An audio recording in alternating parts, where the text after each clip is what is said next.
एक बड़ी खबर आ रही है और बीजेपी के 4 विधायक राजभवन पहुंचे हैं। देखिए बड़ी खबर इस वक्त आ रही है कि दुष्यंत चौटाला की बैठक में नहीं पहुंचते हैं ये 4 विधायक, लेकिन यहां राजभवन पहुंच जाते हैं। जेजेपी के विधायक जोगीराम और ईश्वर सिंह भी यहां पर पहुंचे हैं। संजय जी, अभी यही बात यहां पर हो रही थी और जेजेपी और बीजेपी के अलगाव की बात तो करेंगे, लेकिन इसको किस तरीके से आप देख रहे हैं कि वहां नहीं पहुंचते हैं जब दुष्यंत चौटाला बुलाते हैं उस बैठक में, लेकिन राजभवन पहुंच चुके हैं और संपर्क में थे ये लगातार। 2014 के बाद एक मजबूत लोकतंत्र की तरफ बढ़ता हुआ देश है ये, जहां पे सिर्फ एक व्यक्ति का निर्णय चलता है। और एक और इतिहास है कि जो बीजेपी के गठबंधन में रही पार्टियां हैं आज 2 टुकड़े में बटी हुई हैं। बिहार उठाइए, महाराष्ट्र देखिए, तो फिर हरियाणा कहाँ से बच जाता।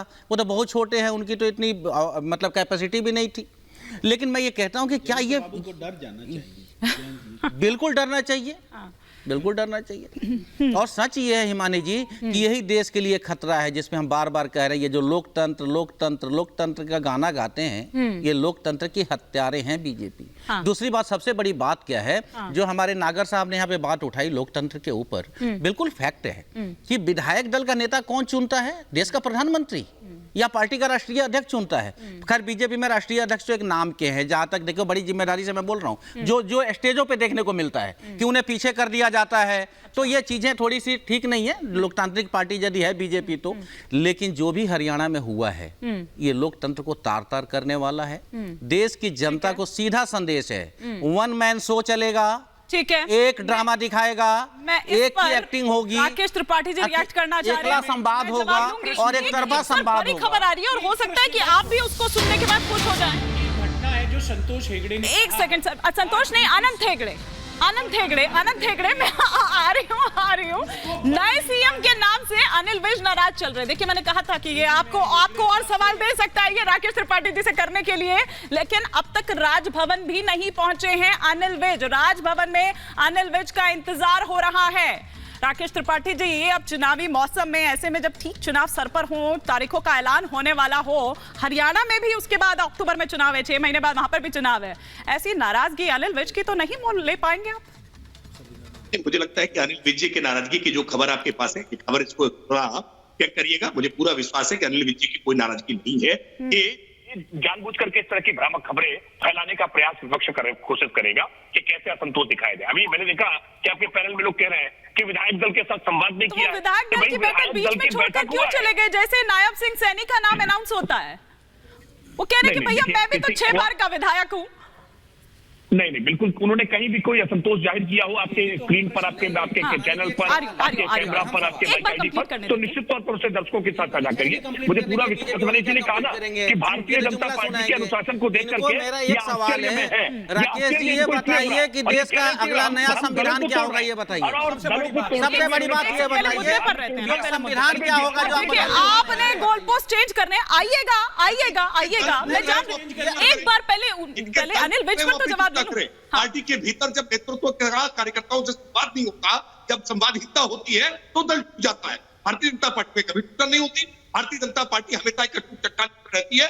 हाँ, कांग्रेस पार्टी में जरूर कई बार वर्टिकल डिवीजन हुए हैं। राष्ट्रवादी कांग्रेस पार्टी बन जाती है, तृणमूल कांग्रेस निकल करके बन जाती है। तो क्योंकि राहुल गांधी जी जब कोई नेता मिलने जाता है तो वो कुत्ते को बिस्कुट खिला रहे होते हैं, वो कार्यकर्ताओं से बात नहीं करते हैं। जब पार्टी का नेतृत्व अभिमानी होता है, गंभीर होता है, तो परिणाम परंपराओं को तोड़ा नहीं है।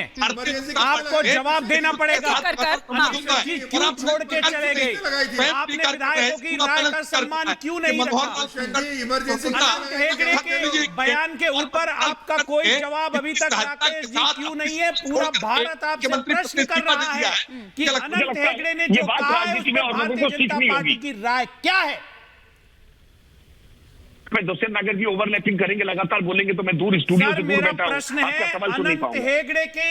अनंत हेगड़े के बयान पर आपका जवाब क्या है? स्पष्ट तौर पर कह दिया। अनंत हेगड़े के निजी बयान को भारतीय जनता पार्टी ने गंभीरता से लिया है। भारतीय जनता पार्टी ने उनके बयान को खारिज किया है। भारतीय जनता पार्टी इस तरह के किसी बयान से सहमत नहीं है। एक बात और स्पष्टता से कह दूं, देखिए संविधान में संशोधन की जो बात कर रहे हैं ना, संविधान में 100 से ज्यादा संशोधन हुए हैं और सर्वाधिक संशोधन तो कांग्रेस के रिजीम में हुए हैं। आपातकाल में संशोधन और संविधान बदलना, इसमें अंतर है। हिमानी जी आप प्रश्न करिए, मेरा बीच में बोलना तो संशोधन तो हुए ना अब तक, अगर देखें 106 बार, और सबसे पहले कब हुआ था? सबसे पहले कब हुआ था? सबसे पहले कब हुआ था बताइए ना। भावना को बदला जाएगा, बताइए ना। संशोधन नहीं कह सकते। अच्छा। वो संविधान बदलना है, वो बाबा क्या साहब कहते हैं नीजी के फिर? सपने का अपमान है। किया भाई, संविधान के प्रियम्बल में बदलाव किया, संविधान की आत्मा है वो, ठीक है, संविधान की आत्मा में ठीक है। बदलाव करने का काम किया। अब तक इस तरह के बदलाव अगर हम देखें तो 106 बार हो चुके हैं, और बताने की जरूरत नहीं है कि वो कब और किसके कार्यकाल में हुआ है और सबसे पहले कब हुआ है वो। संविधान का सबसे बड़ा अपमान तो तब हुआ था जब हिंदुस्तान के अंदर इमरजेंसी लागू हुई थी। उस इमरजेंसी को आरएसएस का समर्थन था। दुष्यंत भाई मैं कभी बीच में छोटा सा प्रश्न, मैं कभी बीच में नहीं बोलता। आपने देखा मैं कभी तो वो 2.5 साल में संविधान को छोड़िए जितने भी संस्थाएं हैं, फिर वो जुडिशरी हो, एडमिनिस्ट्रेशन हो, सबको तारकिनार कर दिया गया था। विरोधी पक्ष के सभी नेताओं को जेल में डाला दिया गया। तो जो लोगों ने घोषित था हिमानी जी, सर, वो घोषित था, सर, मैं बीच में नहीं बोलता। वो घोषित था, आप अघोषित लगा रखे हैं। विरोध इस बात का है, अभी घोषित कर दीजिए। अगर आप मुझे बोलने देंगे शोभा नहीं देगा आपको। मैं कंप्लीट कर लेते बोलने हैं, दीजिए। एक बार कंप्लीट कर लेते हैं और हम राजभवन की तस्वीरें भी दिखाते रहेंगे। अनिल विज का इंतजार हो रहा है। सम्मान से पूछा, मैं बोलना चाहता हूँ, मैं आंसर दे रहा हूँ ना, मैं आंसर दे रहा हूँ। तो मुझे लगता है कि जो पार्टी जिन्होंने इमरजेंसी जैसे घातक चीजों को लाया था, आज जब ये सवाल पूछते तो बड़ा बुरा लगता है। हाँ, अगर उनको सवाल ही पूछना है तो उनके मेंबर ऑफ पार्लियामेंट पूछ ले। अगर कल उनके 2 4 5 अगर चुन के आ जाए वहां पे तो पूछ लेंगे। इनके नेता नहीं रहते ना, इनके कोई चुन के आते हैं और आज ये बड़ी बात करते हैं। लेकिन जहां तक बात है हरियाणा की, मुझे लगता है कि हरियाणा में बड़ा अच्छा हुआ है, बहुत अच्छा नेता नहीं रहते, यानी विपक्ष नहीं होता है। ठीक है संजय, विपक्ष नहीं होता है क्या सदन में? या विपक्ष को आपने कुचलने का प्रयास किया, आपने देश को कुचक्र में फंसाने का प्रयास किया। आपको जनता हरा देती है, आपने निलंबन 156 सांसदों का निलंबन किया।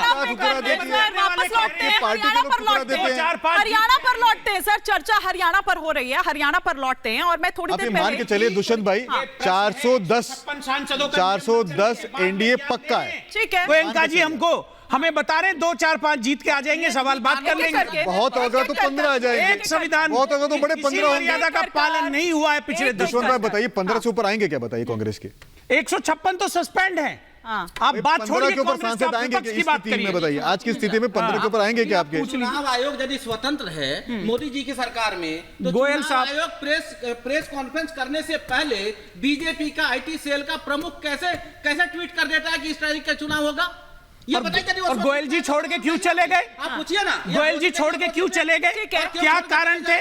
कोई जवाब नहीं दिया आपने अभी तक। मीडिया को आपने दबाव में दे रखा है, सारी संस्थाओं के अधिकारियों को आपने दबाव में ले रखा है। अगर कांग्रेस में संजय जी आप मुझे नजर आ रहे हैं। बड़ी पुरानी कहावत है, बड़ी पुरानी कहावत है हिमानी जी, बड़ी पुरानी कहावत है, खिसियानी बिल्ली खंबा नोचे, 2 4 चुन के आए तो अलग बात है, बाकी तो कोई बट्टा। ये दम्भ बोल रहा है क्या? जहां पैर पड़े संतन के।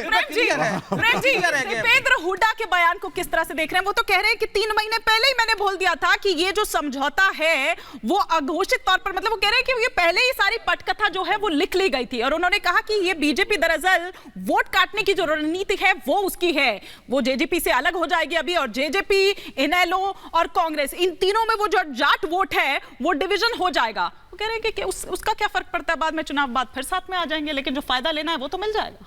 देखिए, दीपेंद्र हुड्डा जी ने जो कहा वो तो अपनी कांग्रेस पार्टी के लाइन के हिसाब से कहा, लेकिन जो भी विश्लेषक बोल रहे हैं उसको मास्टर स्ट्रोक जो बीजेपी के स्टैंड को बोल रहे हैं उसका कारण ये बता रहे हैं कि अब जो नॉन जाट पॉलिटिक्स बीजेपी ने हरियाणा में शुरू की, उसमें अब जाट की वोटों के लिए 3 पार्टियां लड़ेंगी और नॉन जाट के वोटों को आकर्षित करने के लिए हमने ओबीसी से डाल दिया है चेहरा, तो अब हम इसको टैकल कर लेंगे। ये इनकी थ्योरी है, भारतीय जनता पार्टी की थ्योरी है। देखिए